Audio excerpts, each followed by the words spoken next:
This is Kevin Conroy, the voice of Batman.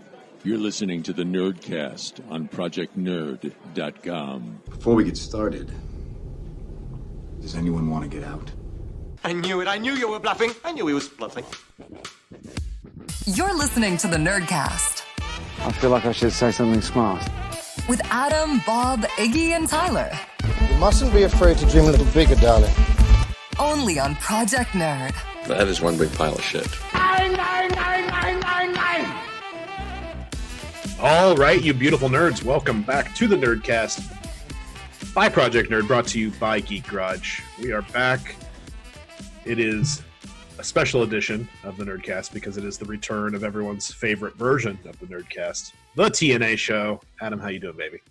I'm doing good, man. If we say that enough, I feel like it's going to, I mean, it's probably definitely already true, but if we keep saying it, it's going to for sure be true, right? Like, yeah, it's going to be a thing. That's how that works. Spider-Man Week's not a thing. A lot of those things aren't things, but the TNA show is 100% going to be a thing. People are just going to start calling in and being like, when are you just going to spin the TNA off show into like a new podcast? And just, right. It's all right. I mean, we love the Nerdcast and we miss Iggy and we definitely miss Bob, but they are busy in this new world that we are all living in for the time being. So, well, it's crazy. Everybody's busy at different times now. Like, you know, like we went from not being able to talk during the week because everybody's at work doing work-related things too. Now we can talk during the week, but on the weekends, everybody's doing all sorts of weird stuff. Going and standing in line at the store for an hour. All those kinds of good things. I definitely could probably go to the store today because they've shortened the hours at my store. So I've been actually working during the week on the days when, so we'll see. Hopefully I can try to after this, I will try to make it. But if I don't make it, it won't be the end of the world, but I definitely need to go the next, either today or tomorrow. So it's been almost a week and a half, 2 weeks since I went. And so I'm running low on some stuff. This whole only shopping once every week or two is a little bit, I'm usually that person who like, I go to the store like 4 or 5 times a week and get stuff like to make dinner tonight and then maybe a meal tomorrow, but buying stuff. I have a lot of pasta. I have a lot of rice. Not a lot of fresh things. Right. Yeah. No. Well, and that's the thing. We had to fully embrace the European lifestyle.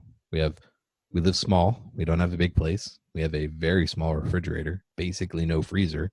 So we have to, you know, I go by the store on my commute home, pick up a few things, whatever it needs, even if it's not that stuff for tonight. But the next couple of days, we go at least every 2 or 3 days. And now it's, yeah, no, can't do that. What have you been eating lately? I've eaten so much pasta, it's probably unhealthy, but I mean, you say that, but I was going to say the Italians are in pretty good shape, but the last couple months have not been super kind to the Italians. Yeah, lots of pasta, things that are easy. So lots of pasta. We do hamburgers and stuff like that because you can get a box of frozen hamburgers, vegan frozen hamburgers, pretty cheap. Keep them in the freezer. We have a little space in there, and yeah, just things that are really, really easy to make. Ramen's made a big comeback in the staple diet rotation. Again, small space, so things that can pack a punch and you just don't get tired of.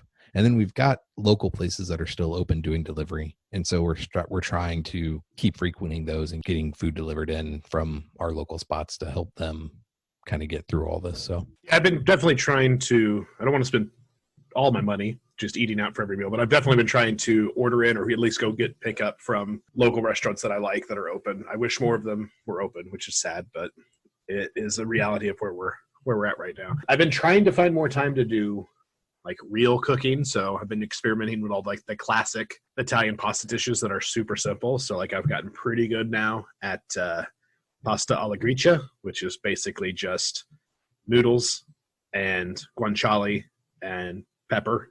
And that's pretty much it. Can't really find guanciale right now, but I found some pancetta. So you add some pasta water, you toss it, you make a little emulsified sauce. It's really good. So I'm pretty good at that. Carbonara has made a big comeback in my house, classic style with some egg in it, and making some bread. But other than that, just lots of really plain stuff. Jar of spaghetti sauce and pasta. Jar of marinara, call it a day.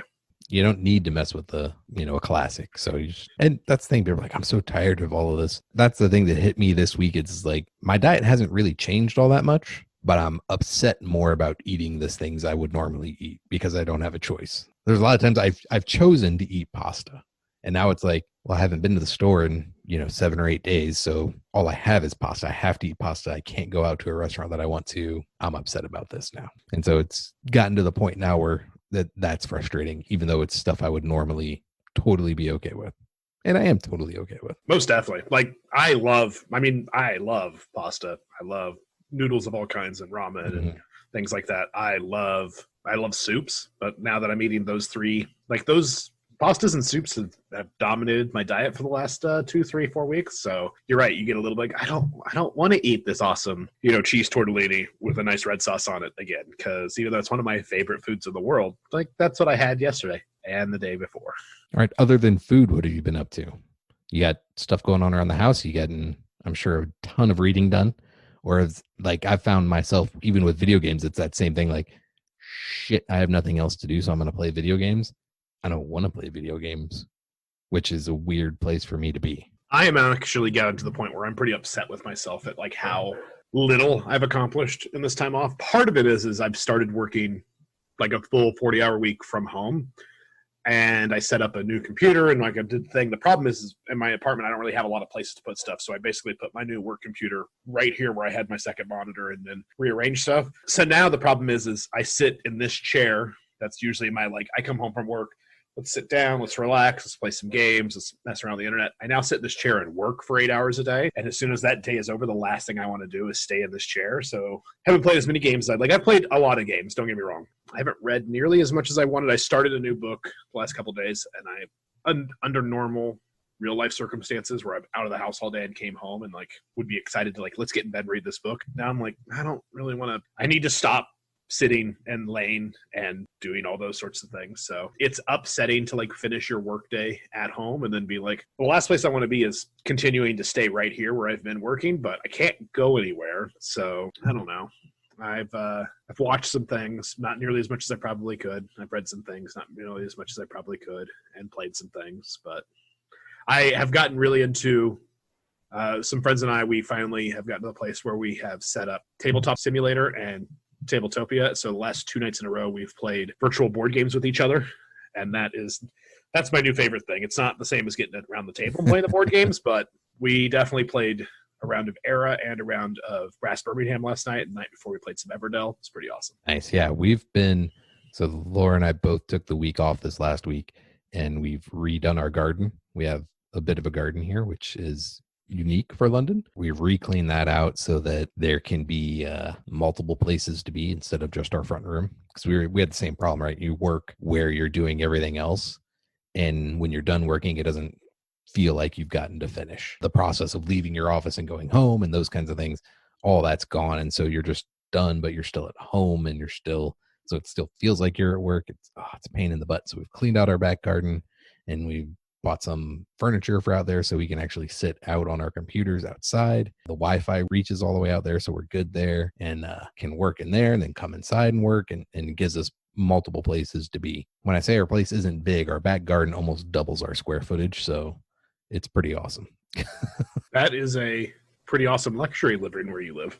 Yeah, it is. Yeah, no, we've got a green space. So like, I mean, even some of the people I work with, they're stuck inside their house or their flats and those kinds of things. And it's just, it's the worst. And so I'm really excited going back to work tomorrow. And it's a weird thing to say. So getting to work from home, it's just a huge luxury, and I'm super, super thankful for it. And anybody else that gets work from home, I'm happy you guys can do that. But it turns out that I'm really excited to be able to go back to doing it, because it gives you something to do for 7 or 8 hours a day. So you don't have to fill that time with the same couple of things that you can do around your house, so that when you have that time off after work or whatever, you can do the things you want to do, and it feels a little bit better, at least. Even though you can't leave and you can't go anywhere or do anything, it feels a little bit better to be able to do that than I realized taking a week off, that having to fill 8 hours, an extra 8 hours every day when you can't do anything, gets real hard. Yeah, I mean, I was getting pretty crazy bored when I wasn't working full-time from home just yet. And now that I am, I can't complain. Like, I have a job, I'm getting paid. Nothing is really interrupted in the way I'm living my life, which is more than most people can say about this. So that's nice. But at the same time, yeah, it is a bit of a drain to like then work here and then not have anything, and then trying to find things to do. And I'm definitely excited to go back to work. Like, I was definitely someone who liked my alone time, liked spending time at home, sitting in this chair, reading a book, stuff like that. Now I just dream about the day that I can go out and go do other things. So that's exciting. I didn't think I would I mean, I've never hated my job, but the day where I'm just like, can I please just go to work every day for the next week? That would be awesome. Like 7 days straight. I don't even care. I just need to get out of this house. But do you have your first day planned out? Like to get out of the when things reopen and you don't have to go to work and you get a day and you can just go do what you want to do. Do you have that planned out yet, or is that not really? I mean, do you not want to? I don't want to put that out there into the world without it. Yet. I mean, I don't want to do that because the minute you say that, then it's like we're staying closed for the next 3 more months. But at the same time, I don't know. I mean, I can't think of anything. Like I would probably try to get a hold of some friends and do something outdoor related. Like let's go play pickleball, or let's go maybe go to like an outdoor concert. I don't know if I'd want to that soon after go somewhere where I'm that close to other human beings, so that's probably not the best idea. But yeah, like go to Starlight to an outdoor concert. I want to go to restaurants. I miss restaurants. So when I go to the restaurant, like have a beer and hang out with my friends, that'd be cool. Oh yeah, that's mine is to the pub. We've got a pub out here. It's our local pub. It's right on one of the canals that they've made. And so you get, the longboats that cruise by and stuff like that. It's got a huge outdoor patio. Just go get some beers. It's got even some grass out there, so you can go sit in the grass and have a beer. Oh, that's 100% what I'm doing when I can. That does instantly. That does sound pretty amazing. Well, at some point, this is the Nerdcast. We should get to some nerdy pop culture. But we are a pop culture podcast that exists in a time when pop culture has all but shut down. It's solely down to new things out on streaming, right? Like new things out on streaming. That's about it.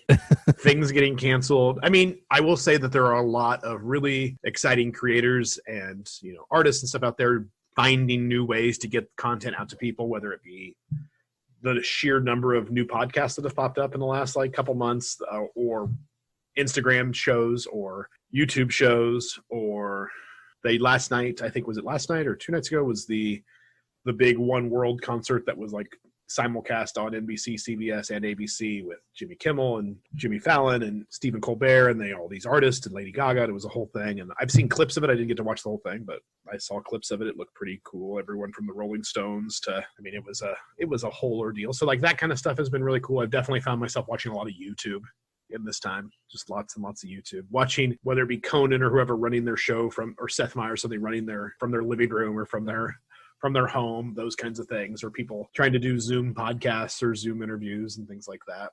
And then trying to keep up on the streaming. So is there anything in particular you've binged on that's new or not so new that you finally got around to? Well, I'm still getting through Mandalorian. Super bummed. It launched here the end of March. The show's done. They're not making season 1 still. They're not putting it out. They don't have to put it out week by week because all 8 episodes are out for people to watch if you can pirate them through a VPN or whatever. But they still put it out week by week here. So okay, that's the dumbest thing I've ever heard. I'm so unhappy for you. I didn't realize that wasn't. I didn't understand that was a thing. It made sense here because they let it out week by week leading up to the new movie coming out. Right. And week by week has become more of a thing on certain streaming services. I know DC currently does that with some of their shows. They're doing it with Harley Quinn, which is super upsetting not because I finally got to it and watched all the entire first season in a day and a half. And now I'm having to wait a week for each of the new season's episodes in season 2. But that's just ridiculous. You guys have been waiting on Baby Yoda and the Mando. We had to wait an extra 4 months, and now they're making you watch it. I mean, at this point, you waited, you did your due diligence. It's time to just get a VPN and pirate and binge the hell out of it. You have permission. I feel I think at this point that is a bridge too far for you to cross. I mean, I would, but now I've only got 2 weeks left to go. I've already gotten through 6 episodes. So because they hit us with 2 on launch day, and then I guess maybe launch day was a Friday. So it was either 2 on launch day, and then the Friday we got the 3rd. So by the time I signed up for it, I think it launched on a Tuesday. So you got the first 2 episodes on Tuesday, and then Friday came the 3rd episode, and then it's been a week. Every Friday you get a new episode since then. So we're up to episode 6. Which episode is episode 6? It's the one where they got to do the prison break. The heist with Bill Burr. Yeah, with Bill Burr. Yeah. It is a really good episode. I enjoy that a lot. It's a fantastic episode. There's a lot of really fun Easter eggs in that one. Yeah, it's been a fantastic. I've really, really liked the show. I think their tone is perfect for what they're telling, and I've really, really enjoyed it. So, I mean, getting to do that, but I've had to watch that week by week. But with Disney Plus, then we've watched many of the live action remakes. So we did Lion King finally and Aladdin. Hadn't seen either of those. Are either of them worth seeing? I haven't seen. The only live action remake I've watched was Beauty and the Beast, and it was Yeah, I mean, they're enjoyable. Like, I was concerned about Will Smith replacing Robin Williams just because replacing Robin Williams is an impossibility, and they don't really try to. He takes some of the Robin Williams attitude, but does it very Will Smithy. So that worked really. I mean, it works quite well. It plays. The rest of the movie is really pretty good. They make a few changes. Lion King is exactly the Lion King. Exactly. Shot for shot. Very, yeah. You get some, I don't even think, there's nothing different. I'm trying to, we were watching it. I'm like. Or a new song of any kind or anything like that? Not that I remember, no. There might be. Somebody will holler at us because I'm being stupid and forgot a totally awesome song. But I mean, you upgrade from Matthew Broderick and Jonathan Taylor Thomas. And I remember Jonathan Taylor Thomas and Matthew Broderick. Come on. I don't remember who played Nala. I don't either. In the original, but I mean, you get Beyonce and Donald Glover. There we go. Sorry. There you go. I could only think Childish Gambino. I'm like, that's correct technically, but also not technically. So I mean, it's pretty big upgrade when we get to the singing. So the song sounded great, and you still get James Earl Jones saying the exact same lines as Mufasa, and you get animated lions. Now. Shue Etafor. Oh God, I love Shouty Etafor, but yeah, Jeremy Irons is so good. Jeremy Irons was very good. I mean, there's no downgrades in cast. You get John Oliver as Zazu. I knew that John Oliver. I love Shouty Etafor. I've had a soft spot for him ever since, obviously, Serenity. But I love Kinky Boots, and then since then his career's taken off in a big ways and all sorts of cool stuff. But yes, I mean, all that stuff's great. And then we've rewatched a ton of the Disney movies. World According to Jeff Goldblum's fantastic. We did Tiger King, obviously. I mean, everybody's done Tiger King. Remade it back through Brooklyn Nine-Nine. I mean, we found plenty of stuff. I really, really wanted to do Star Wars all the way through, and we got movie 1 and 2 with Laura, so Phantom Menace and Clone Wars, and then Attack of the Clones, and then got to the Clone Wars TV show, and I've lost her. She's just not in on the Clone Wars. I'm like, it's a really good cartoon. It is a very good cartoon. It does take a while to get going. There's definitely a lot of lists out there like, hey, cut this one out, watch this one. But I've been tempted to go back and do Clone Wars again. Really tempted, just because they're back now and they're going to wrap it all up and there's new episodes. I don't know if I have. I mean, I've 100%. That was stupid. I 100% have the time. I can't say I don't have the time. I don't know that I have the motivation to sit down and be like, all right, let's do this. Start at the top and go all the way back through again. But yeah, so that's what I'm doing. And she like bops in and out from Instagram to pay attention. Like, okay, what happened to that episode? I'm like, here's what you missed. And then she'll watch for another 10 minutes and then back into her Instagram. I'm like, okay. Yeah, but she needs to know all about Ashoka, and she needs to know about Rex and all those guys. I know.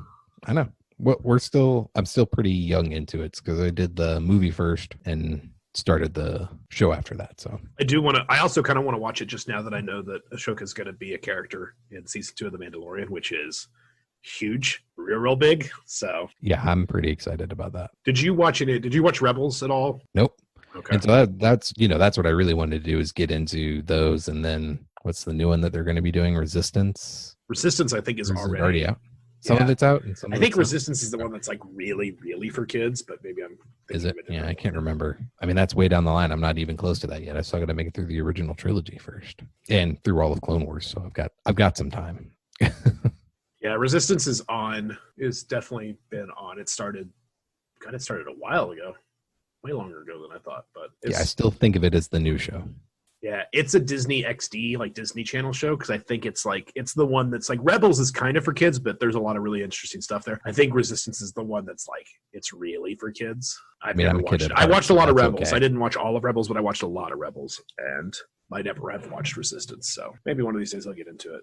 Yeah, I'm a kid at heart. We're kids at heart. We can do that. Now that you're 6 episodes deep in, The Mandalorian does a lot of the pop culture from the last 6 months make significantly more sense. Do you guys say this is the way, or I have spoken at home all the time now? Oh, yeah, I have spoken. I love the I have spoken.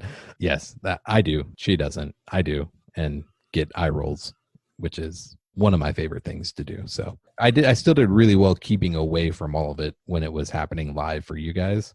Like, I tried really, really hard not to find things. If I saw anything that looked Star Wars related for that month and a half when you guys were all super into it, I just scrolled fast. What's your favorite one so far?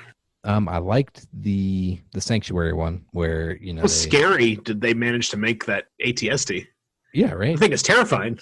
Yeah, I want to say I need to rewatch it because I want to say somebody in the show called it an AT-AT, and I was like, that's not what that was. You didn't get attacked by an AT-AT, you got attacked by ATST, you bastards. I really enjoyed that one, and my actual favorite might be the that last one, the heist one. I mean, it was just really, really good. I love how he's always been badass, but they really kind of like show, like you get some of those scenes in the hallways and that full on horror movie scene where the red strobe light and he's coming up behind Bill Burr's character, good, yeah, and he's like there. It's like a full on like it's from like Predator or from Jason. I mean, it's a pure like 80s thriller horror movie scene, and it's so good. Well, I mean, it even starts where he takes down the 4 droids, and they're like, "You hate droids. This is why we brought you. Go kill them." And he's like, and then he does, and it's a little bit of a shit show, but in the end, he just totally murders all of them, and it's like, okay. And they're like, that's pretty good. It's like, man, he's going to be killing y'all because y'all are mean to him. And sure as shit. But yeah, I really, really enjoyed that. And so that's something that I get at the carrot at the end of each week. I know it's going to come up, and Laura gets really excited as we get close to the end of wrapping up Fridays, and it's like, time to eat dinner and watch Mandalorian. Awesome. It is. And like that episode especially, I mean, there's been Easter eggs and like fan servicey nods throughout the whole series. That episode though might have the most like fan servicey moments. Like, so for instance, obviously the actor who plays the New Republic like officer and the one like human on the ship is what's his name? Matt Lanter, who is the voice of Anakin on the Clone Wars. So that's really? That's that actor. That's awesome. And then if you didn't notice, all the pilots of the X-Wings, when they blow up the station at the end, are directors of the show. So Dave Filoni is one of them. Yeah. And then Deborah Chow, who's also and Rick Nemiyawa. Like all 3 people who have directed episodes of The Mandalorian were the 3 X-Wing pilots. Fantastic. Yeah. And I love everyone, all the funny people they've gotten to be voices of droids. So obviously Taika Waititi as IG is amazing, but Richard Iowade as Zero is just yes. That's chef kiss right there. That's so good. I picked him out instantly. I'm like, oh, wait a minute. Why is Moss telling me he can fly? Hold on. Why is the gadget and travel man doing the robot voice? No, yeah, it's solid. Super, super solid stuff. But yeah, we do have, I mean, there is, like you said, there's some news out there in the world. So this week we got Comic-Con International, San Diego Comic-Con official cancellation finally, which everybody had to know was coming, right? Like that. I didn't see any surprise. There's no way that wasn't going to happen. I'm surprised that more of the big post-summer or like tail end of summer shows haven't canceled yet. So like Gen Con still hasn't canceled yet. And that usually happens like last weekend of July. So I feel like they've got to be getting close to having to pull the trigger, I would assume, because Gen Con's gotten huge. But maybe, we'll see. Like, I think some shows are still holding out hope, but I would be surprised. I mean, at this point, like, because of travel plans and hotels, and I mean, I was about this close to booking my hotel basically for Gen Con when all this stuff started to happen, and I luckily didn't, because then I'd be in a weird spot. Like, I have a lot of friends who are in a weird place where like some places are being really good about refunds and a lot of places are being like, no, that's not a thing that's going to happen. So that's off. That's not great to be out money for a thing that you couldn't do even if you wanted to do. So, right. But yeah, San Diego Comic-Con I think is the last big one to fall. I'm trying to think, is there any, I mean, there's good news with the bad news, but like no San Diego Comic-Con this year, which I don't think surprises anyone. We've got the Diamond Publishing news came out. So for those of you who've been kind of following it, Diamond is the company that basically is the distributor for comic books. Like if you are a comic book shop and you want to sell comic books, Diamond is the company through which you get them. And if you are a comic book creator or a comic book publisher and you want to get your comic books into comic book shops, the only way to do it is get listed in Diamond. Like that's kind of been the way it's been forever. And they're not quite, what's the word I'm looking for? A monopoly, but for all intents and purposes, like your comic book isn't a comic book until it's in Diamond comic distributors like catalog. And they came out back in basically, I don't know, how long ago has it been? Has it been? I don't know. They came out and basically said, we're done. We're not going to ship comics to any.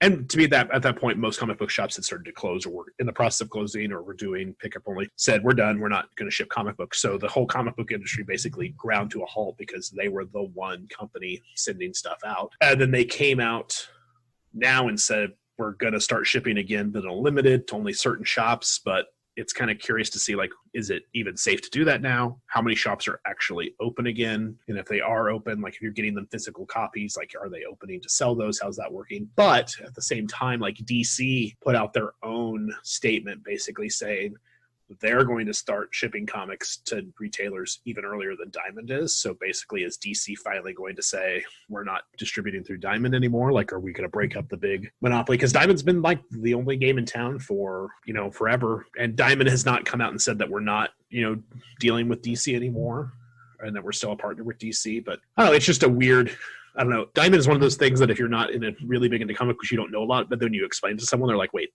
there's that. They do what? How does this work exactly? It is a weird, I feel like, relic of the old school days of comic books that has just never gone away. And it'll be interesting to see if this is finally the event, terrible as it is, that like breaks Diamond's hold on the comic book industry. Right. So I mean, you got to have, I guess I don't understand how it ever got that big, right? So there's lots of things that have distribution that have to go through distributors. So alcohol in stores and liquor stores and stuff like that, all of that goes through a distributor. But the distributor can, you can set up your own distribution if you really wanted to. And, it's not one company that does it for the entire country. It's so wild to me that is the way that comic books are distributed, through one distributor for every comic shop. Like, it's absolutely insane. And especially when at least Marvel and DC, I mean, those are household names. People who don't read comics know what Marvel and DC do, and they couldn't tell you what Diamond does. Even though if you read comics, it's a bigger deal. You essentially have to deal with Diamond. Your shop deals with Diamond. If you get comics from a shop, they've got them from Diamond. And so it's just so wild to me that's a thing that's taken DC and Marvel this long to be like, yeah, well, no, we're not dealing with those guys anymore.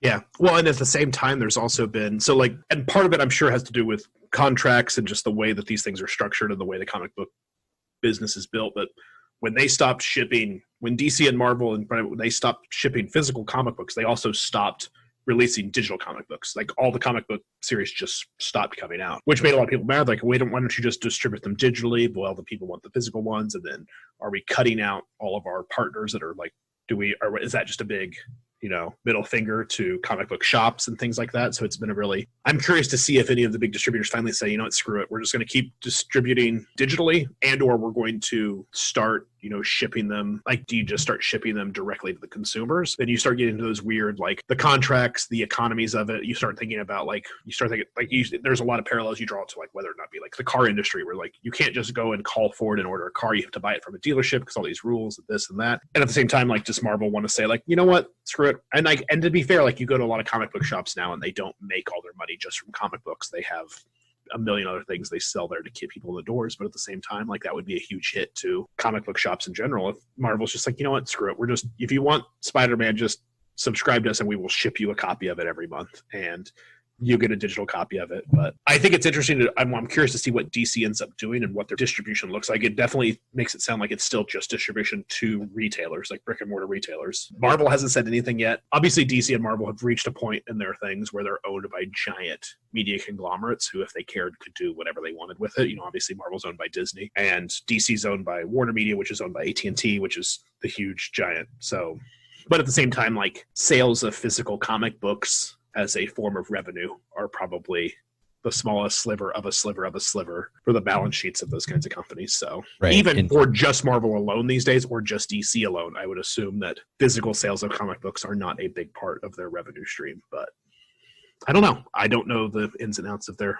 P&L reports. So, well, in setting up a distribution logistics, they don't have, what we do is we print comics and we send them to Diamond, and Diamond takes care of sending them to everywhere else, right? It's what a lot of companies are trying to figure out in terms of logistics, including, companies like Amazon that have started figuring it out, is that last mile is the hard part. What they refer to as the last mile, getting it to the customer is the hard part. Getting it to from where you make it to a distribution center in the countryside somewhere, no problem. To a smaller distribution center in a city, no problem. From that final distribution center to the customer, that's the hard part, right? You need different trucks. It needs a lot more people. And so you're right. It's such a physical comics are such a small part of the balance sheet.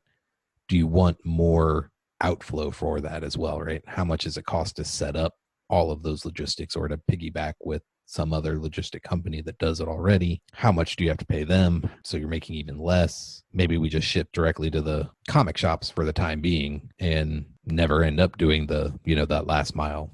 I can't see Marvel or DC shipping a physical comic directly to a customer, right?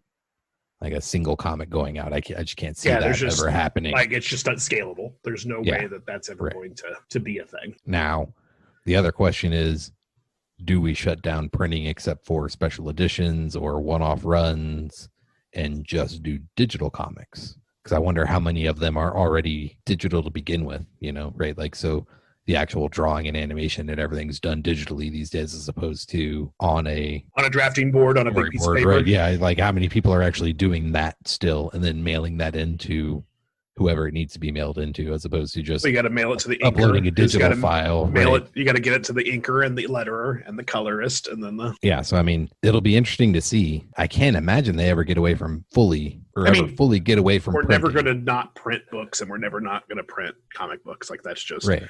When the Kindle became a thing, everyone was convinced that we would stop making physical books. We definitely didn't. Now it definitely opened a channel to get books faster and easier and made Amazon insane amounts of money. But I mean, I definitely buy fewer physical books than I did since I finally converted to stop being a super elitist about physical books and how Kindles were the devil. I just bought a Kindle and then realized, oh, this is awesome and I love it.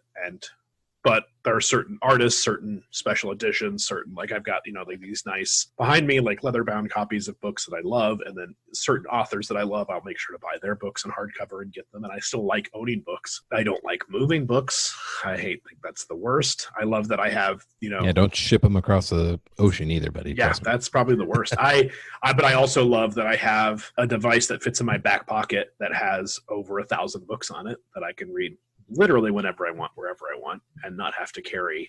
I mean, I actually sat down and thought about it one day, and the sheer poundage of books I would have in my home. And I spent basically the same amount of money on the ebooks as I would have spent on the physical books. But my Kindle library is over 1,000 books. I would basically have to just empty out a room in my house and fill it with books. And I don't have to do that anymore. And it's awesome. I hate that I feel that way about it, but it's fine. It's just the way it is. Yeah. As long as the author got the money, I'm okay with it. Right. That's what I mean. I guess in the end, do we move to a place? Is this the first step in moving to fewer printed books and more of, like I said, more of those one shots or more of that? This is going to be a run like the Long Halloween for Batman. That's 13 issues. This is a story we're telling. We're going to do it in print form. I don't know. It'll be really interesting to see what happens as we come out the other side of all this. And I think that brings up another conversation around, it's something that people have been talking about a little bit, but I don't want to go too in the weeds with it. But how many, that's not a good word, how many professions don't survive this? There's obviously a lot of jobs that didn't survive it because places went under and they had to lay people off. They had to fire people. And a lot of places are not going to reopen when this is over. But how many actual just general jobs that existed before this will be greatly reduced and or just cease to exist after this is over? How many jobs did companies finally realize, maybe we just didn't need those people in the first place? That's kind of scary a little bit. Well, it's super scary. But yeah, it's really tough because, some companies, and I talk to people who, are high up in certain companies. We've got friends that are doing amazing things, family members that do amazing things. And if they were run well, I get the impression that there were a lot of people who didn't have a lot of unnecessary jobs already. And there are a lot of companies out there doing amazing things to help take care of their employees to make sure that they don't have to reduce the number of people that those companies employ, right? Long term. Right now there are a lot of people that are furloughed and getting reduced income checks and stuff like that. Here in the UK, it's a fantastic program by the government. You can get furloughed, so your job is still there when you come back, and the government will pay your company to pay you. They cover, whatever it is, 70 or 80% of your paycheck, and your company just pays you that 70 or 80%. So you still get some money coming in, and you have a job when you come back because the company didn't have to pay for 2 months of no work or whatever it is. So really, really cool. And so there's lots of places doing things like that are really exciting. So hopefully anybody that's listening to us that's having job troubles, that's the kind of stuff you're dealing with and not dealing with crap. I don't have a job. or I won't be able to go back once all of this stuff kind of loosens up and we're back to getting everything up and running again. So hoping everybody's in that boat. Yeah, I definitely hope so as well. So it's been a lot of, I feel like this has been kind of a downer episode. Let's talk about other things that are out there that are kind of cool. Kibi or Chibi, that streaming service we talked about a few weeks ago, finally launched a couple weeks ago. And I heard people talking about it for about 5 minutes and then did not hear about it again. I don't know a single person who has watched a show on it, but I have heard a lot about them just because they have a lot of big names in them. I don't know how I feel about maybe a 10-minute episodes of short form mobile device driven content, but I don't know. Have you looked into it at all? Do you know anyone who's watching it? Quibi, that's what they call it. No, I mean, I feel like it's perfect for commuters, right? Like as someone who commutes in not a car, like those are kind of things that you could get through pretty quickly, or watch a quick one, get off and switch trains, whatever you need to do. And it came out right at a time when everybody stopped commuting. I don't need something short form right now. I need long form. I've been watching a ton of movies because I've got hours to fill, not 20 or 30 minute bites where I can not pay attention the whole time. So something 10 minutes is perfect. I need longer stuff. So it's just a bad timing for them. I mean, obviously it's a horrible time for everybody. Any time is a horrible time for a global pandemic, but for a company that's trying to launch something that specific that they're trying to launch and what they're trying to hit on that short form thing, everybody staying home and having a ton of time is not perfect for them, right? Like they're really hitting on, you just got home from work, you want to watch something for 5 or 10 minutes, you can watch a quick episode before you start dealing with making dinner, or 20 minutes before you got to run the kids to soccer practice or whatever it is. All of those little chunks of time that separated all the stuff that we have to do, all the things we have to do went away. So those chunks of time became huge bits of time as opposed to little bitty times. So yeah, I'm curious to see if it owns on. Obviously, it has a lot of money behind it and a lot of creative talent behind it. So I think in the first year of launch, they were planning on spending like $1.1 billion on content, with the high end being $6 million an hour for the top end of their high end content, letting studios invest in it so that they have an incentive to bring content to it. So I don't know, maybe it'll become a thing. You get a 3-month free trial. I've considered it. I also have like 15 different streaming apps at this point, and even as much new free time as I have, I still don't have enough time to watch all the things I want to watch. So maybe I don't know, maybe I'll give it a shot. We'll see.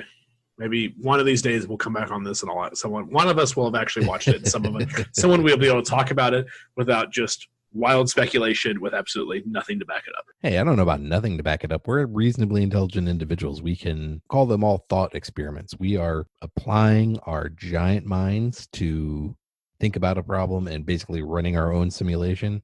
Who needs a computer? I've got one built into my headpiece. That's fair. I'm trying to think of other things outside of just mindlessly streaming things online that you could watch.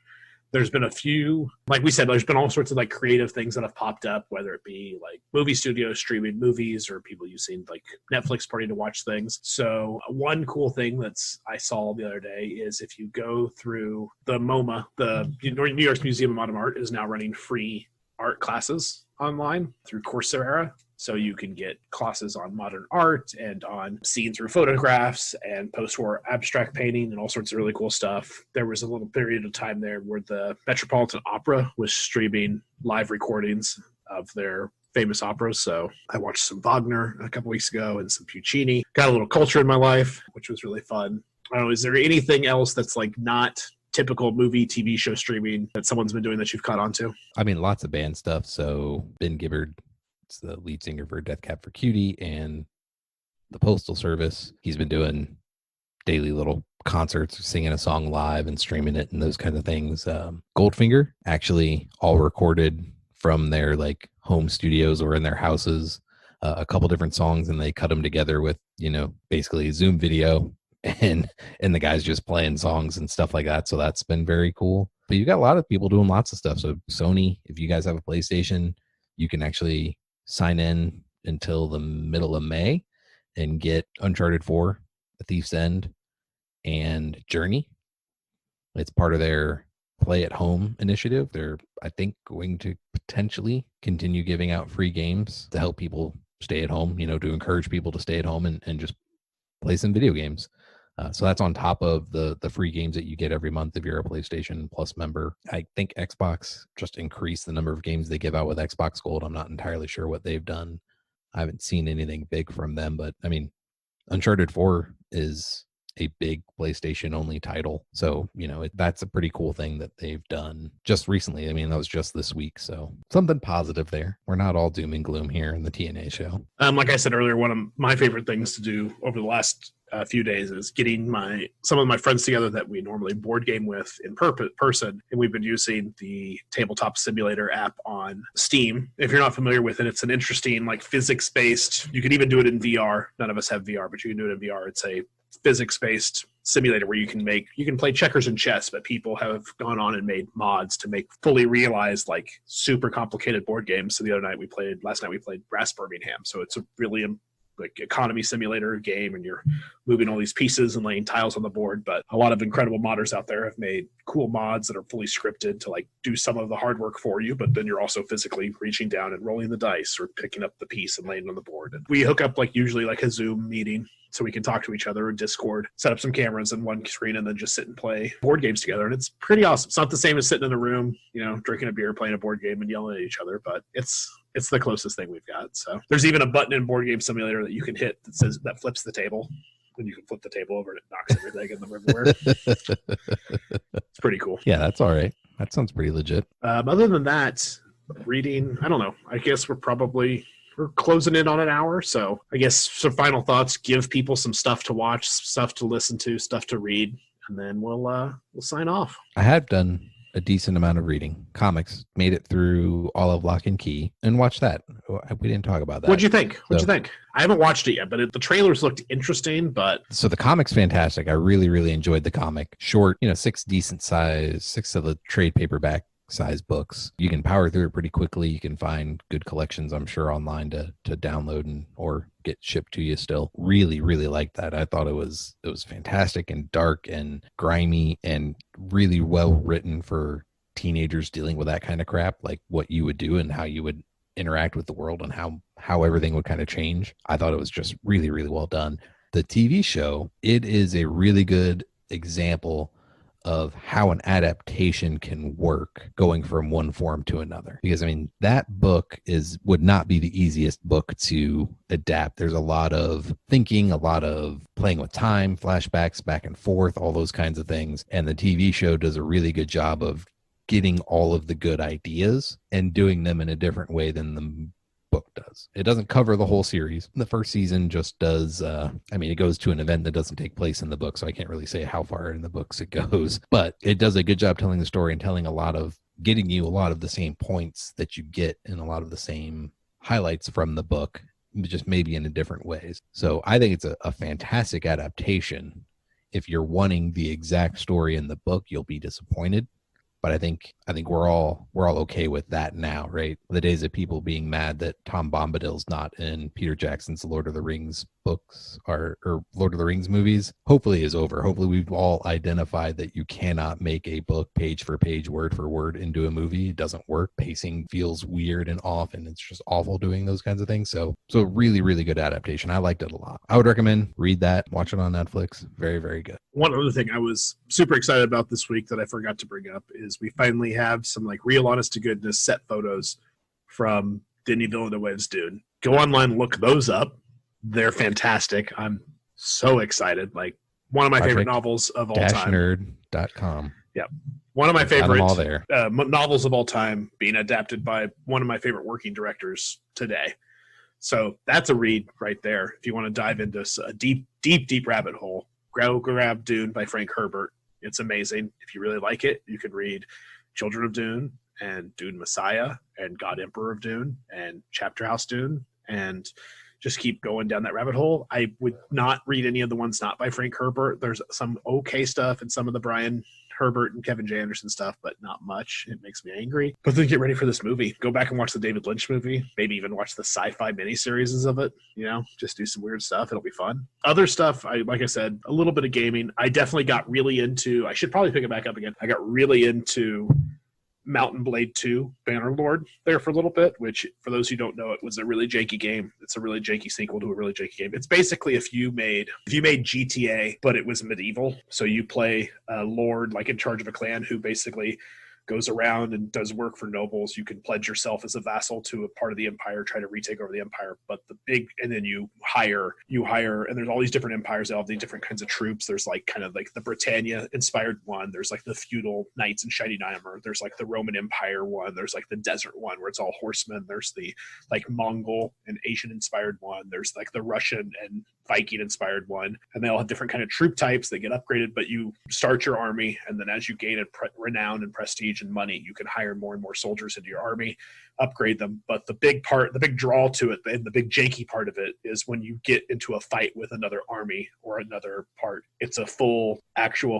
battlefield simulation where you're the leader on the field and you can say, all right, archers, I need you to stand over there and spread out and start shooting over here. All right, infantry, form up here into a line, make a shield wall.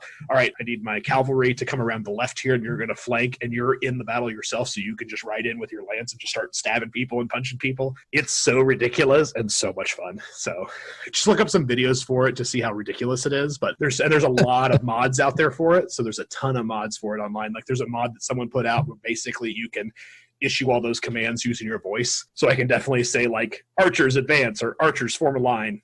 I can say infantry, shield wall. I can say cavalry flank to the right, archers skirmish here behind the line of infantry. It's a dumb, super cheeky, awesome game, and anyone who is into this, thinks any of that sounds interesting, pick it up. The other thing I just finished reading, or in the process, I shouldn't say finished, in the process of reading, is John Scalzi's new book, The Last Emperox, which is the third in his Interdependency trilogy. I really like the first two, so I'm excited to finish this one and finally be done with those. So I think that's about it. I've about run out of stuff to say. And always stay safe, everybody. Yeah, stay safe, stay home.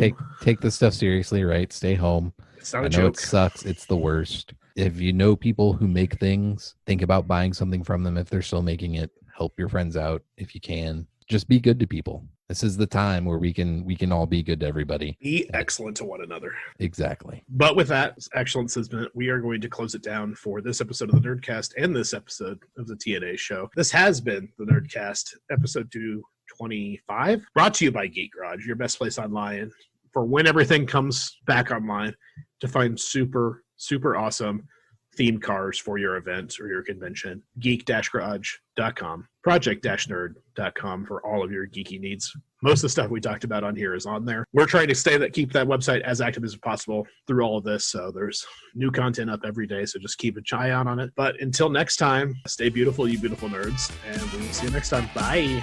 Hey, Pro Nerds, thanks for listening to the podcast. If you like the Nerdcast and other amazing Project Nerd podcasts, please go give us a subscription, a like, a review, wherever you find us, as we need your love and support to continue making awesome content.